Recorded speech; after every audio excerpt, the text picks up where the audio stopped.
What science shows us is that when substance use starts in adolescence, there's a higher chance of it developing into an addiction compared to if substance use is started after the age of 19. This is a statistical finding.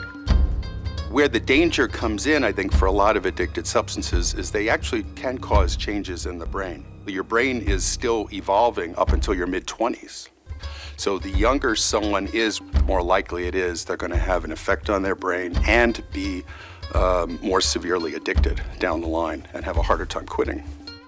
I played baseball since I was about 5 years old. And I played football throughout middle school and high school as a freshman. I was on varsity. It's a way to get away from like school and like home life. It's just like a little escape. And I play softball.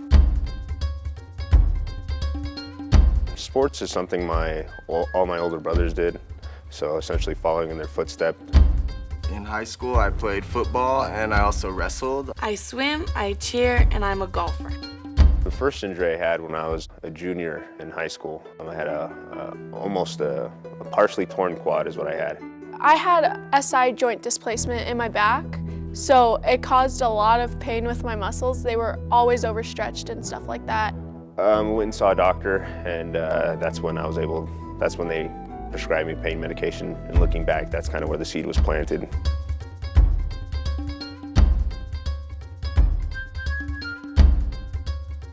The kids are brought in with sometimes such a high expectation level that they don't want to let their parents down, they don't want to let their coaches down, they don't want to let their team down. And so they try to compete through these injuries. And that's where they could also get into trouble, is if they want to use the medicine to be able to play through their injury and not wait for things to heal like they should, with more conservative measures.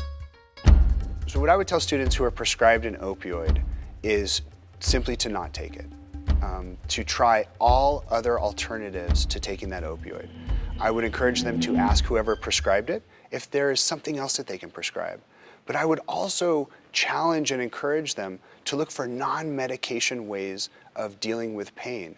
It's the non-medication ways that don't cause problems, they don't cause side effects, and they really empower a person to be more in control of their experience. And so they're better positioned to live the way that they want to live and achieve what they want to achieve and not be dependent on some medication. I'd swim. Some girls did yoga, they went to chiropractors, which I did too, but in the end I just needed rest, honestly. Kinesio tape is great. Physical therapists can do that. So a physical therapist seeing somebody like that, a chiropractor, cold therapy, hot tub swimming. There's just more out there than going to a regular doctor and getting pills. Pain does guide you when you have an injury because it tells you the location, it tells you the severity, you're going to be able to feel it. In sports injuries, you'd want to know if that injury is worse. And if you're masking that pain with opioids, there's really no way to know. As it mends, the pain will decrease. And so it's going to tell me that it is healing. Let's say you give the child strong medications for the broken bone. She won't know if it's healing or not because she doesn't feel the pain. And so pain is a lifesaver, and a little pain won't hurt you.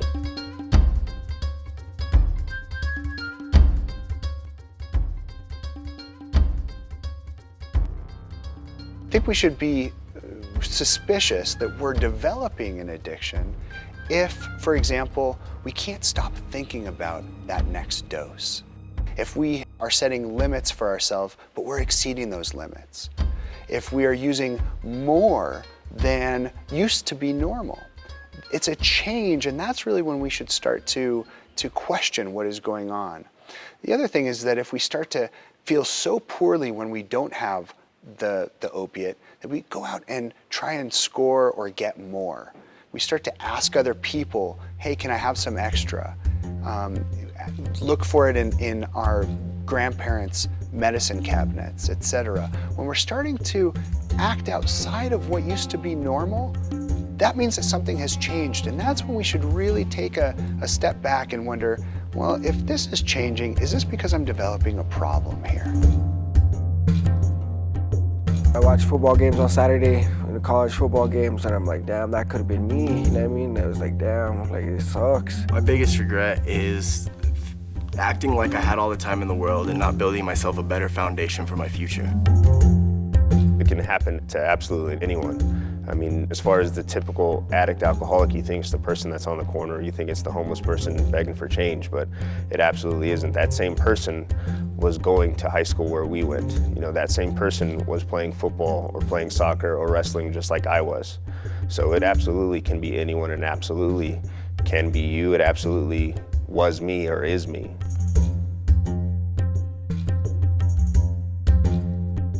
I do know some people that were prescribed medicine for the pain, but I just didn't want to do that. If I knew what I knew then, or what I knew now back then, I would have never went to parties. I would have been like, right, count me out. You know what I mean? I'm going home, rest my body. Follow successful people's, their paths to success, how they got there, and mimicking them. And then you see the people who have failed and have not achieved any success, and see what's caused them to repeatedly fail. You can reevaluate what's more important to you, drugs or your education. Well, you are who you hang around. If you're hanging around people that are smart and educated and all they talk about is how their futures are going to be and how they're going to get from one place to another by success, you're going to turn out a successful person, because that's all you hear is success, success. When you hang around with people that don't know what they want, sort of, or are sitting in the background and testing the waters, they're going to lead you into a different direction, because that's your friend, that's your group. Find the kids that don't go to parties that are part of the team still. Find different activities that you would like to do. Say Friday night they're going to a party, do different things. It's okay to be that off person out or the black sheep, because you'll make it farther than what you are doing when you're partying on the weekends. Please Please. Please think about this. Talk about it. with your friends. With your friends. With your friends.